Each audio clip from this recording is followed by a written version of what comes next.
Se, porém, eu expulso demônios pelo Espírito de Deus, certamente é chegado o reino de Deus sobre vós. Então o reino de Deus chegou, amém? Você sabe quando ele chegou? Quando Jesus veio ao mundo, chegou o reino de Deus. Ele começou a reinar, meu irmão. E ele reina em nossas vidas. Ele reinou na vida dos discípulos e de todos os crentes daquela época.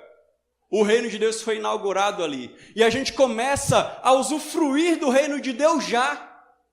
Porque o reino de Deus, segundo a gente vê lá no finalzinho de Apocalipse, é um novo céu e uma nova terra, onde a vontade de Deus é feita, onde há justiça, onde há paz, onde não há pranto, onde não há dor, onde não há enfermidade.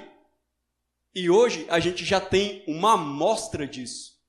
Porque a gente já abandonou a nossa vontade para fazer a vontade de Deus, porque isso é que caracteriza um convertido. Ele abandona as velhas práticas e começa a praticar o que Deus manda. Então, se cumpre o que a gente ora, né? Seja feita a tua vontade, assim na terra como no céu.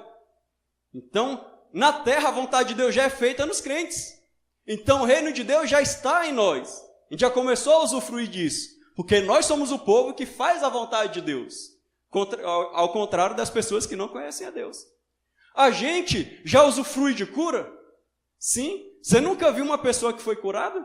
Quantos testemunhos nós temos de pessoas que são curadas?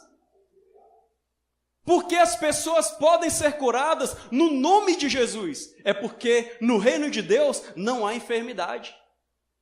E por que então todas as pessoas não são curadas, todos os crentes? Igual alguns pregam por aí, né? Que todo crente tem que ser curado. Se ele não foi curado é porque faltou fé. Nem todos são curados, é porque o reino de Deus não vem em toda a sua plenitude ainda.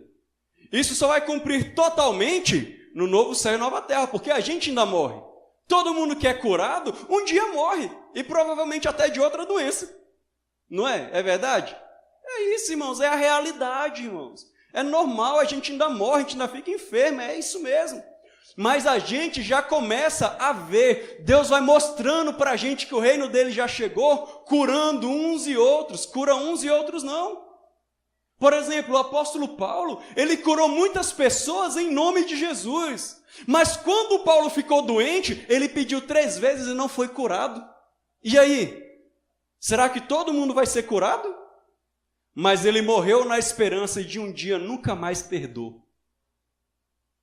E nem por isso ele acreditava que Deus não estava com ele só porque ele não foi curado. Ele falava que a enfermidade que ele tinha, né, que ele chamava de um espinho na carne, ele disse que era um mensageiro de Satanás para esbofeteá-lo. Por que será?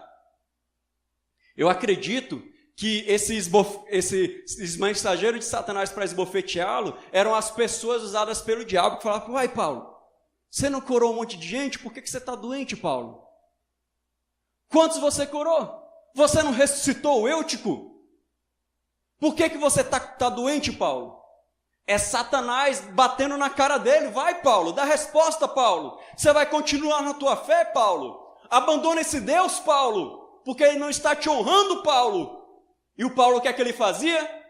Deus falou para ele: Paulo, o meu poder se aperfeiçoa na fraqueza, Paulo. A minha graça te basta, Paulo. Você tem a graça, Paulo? Tenho, Deus. Então, fica com a graça. Pouco importa se você está doente. Por mais que você tenha enfermidade, você tenha a prova, meu irmão, você tem Deus. Você tem a graça de Deus, isso te basta. Você precisa ir para o céu.